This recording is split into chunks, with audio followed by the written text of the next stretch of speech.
Attention all F1 fans, welcome to F1 Max. Max Verstappen, the unstoppable force behind the team's dominant start to the season, has once again found himself at odds with his own team. In a display of defiance, Verstappen pushed the limits at the Spanish Grand Prix, ignoring Red Bull's warnings and risking it all for the fastest lap. But what does this rebellion mean for the future of Red Bull? Buckle up and join F1 Max as we delve into the tension-filled clash between Verstappen and his team. There really has not been much for Red Bull to be upset about at the start of this season.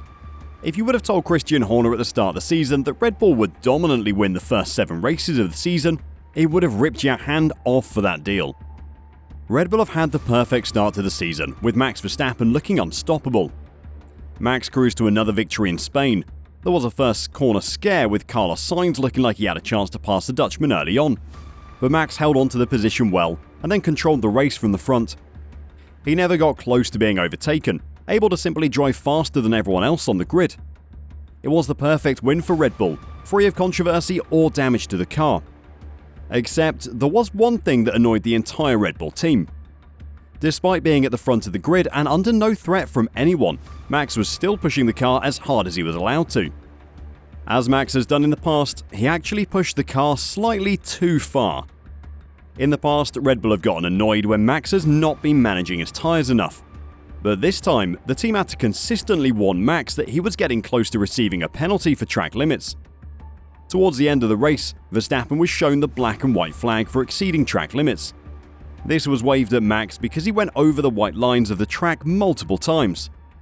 Max was incredibly close to receiving a 5-second penalty for breaking track limits, but he was going for the fastest lap of the race, and so continued to push the limits of the track. This caused an argument between Max and his race engineer, Gianpiero Lambiase. Understandably, Red Bull continued to tell Max whenever he got a warning about going over the track limits. While Max had a massive lead that would not have gotten removed if he received a penalty, Red Bull are trying to be safe. A 5-second penalty would not have hurt Max at all, but if there was a late safety car, then this could have cost him the lead of the race. A similar situation hurt Carlos Sainz earlier this season. In Australia, Carlos Sainz had received a 5-second penalty for a collision with Fernando Alonso. He was running in 4th, hoping to not lose too many positions to the penalty, but the race ended under the safety car, meaning the grid was incredibly close together.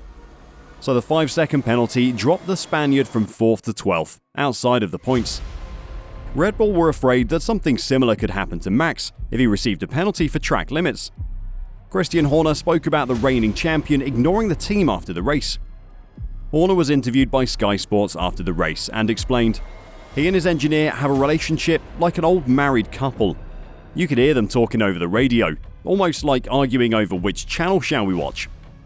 This certainly is not the first time Max and his race engineer have argued like an old married couple. But this one was a little more serious, as Christian explained. He said, "Having had 3 strikes, the next one was a time penalty, and if there was a safety car or something like that, that could have been extremely painful." Red Bull's team boss added, "The engineer is trying to manage Max and say, don't take any risks, bring it home and keep it in between the lines." Max, I think he wasn't aware he was exceeding the limits, and he just wanted that extra point for the fastest lap. The communication between the Dutchman and his race engineer needs to be perfect.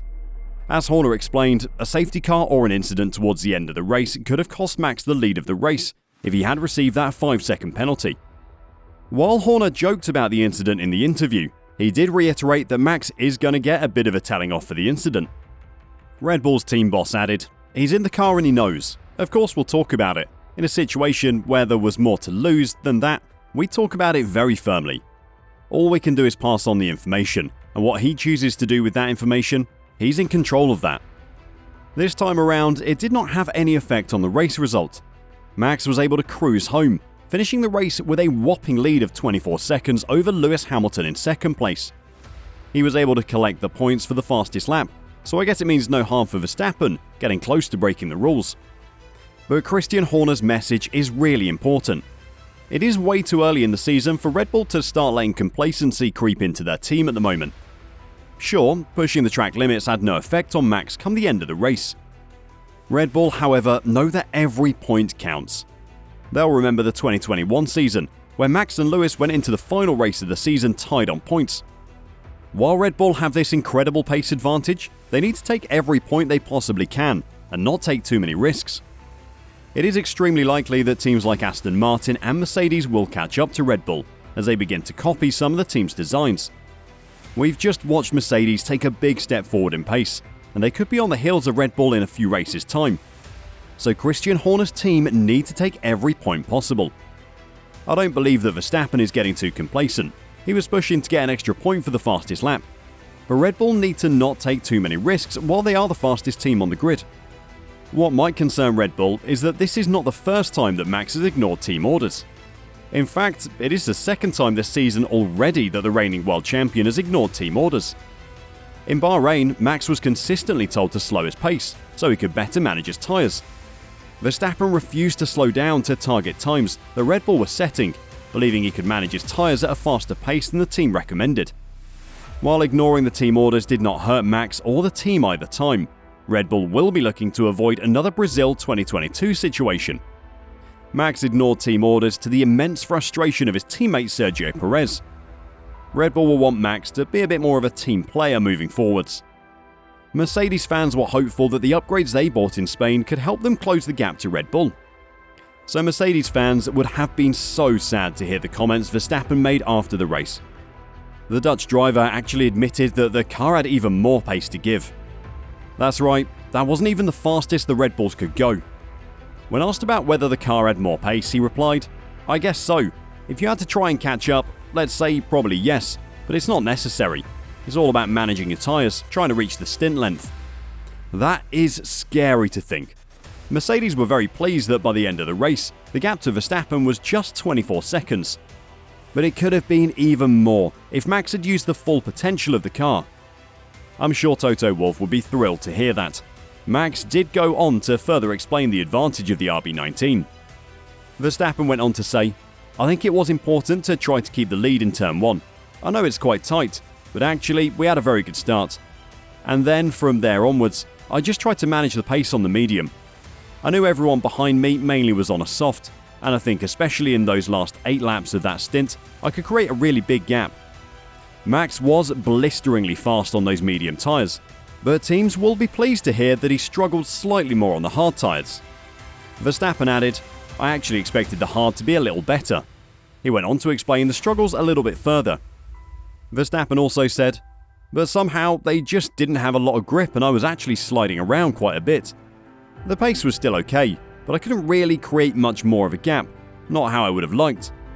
But then of course, we just did the amount of laps we had to do on that tyre and then pitted again for the soft, and that actually felt a lot nicer to drive." Teams may start to catch up to Red Bull if they copy the designs of the Red Bull team. Teams were shown the details of the Red Bull flaw in Monaco after Sergio Perez's crash. Red Bull's team engineer commented, "It's not ideal. I'm certainly not going to deny that either," when asked about teams getting a great view of Red Bull's flaw.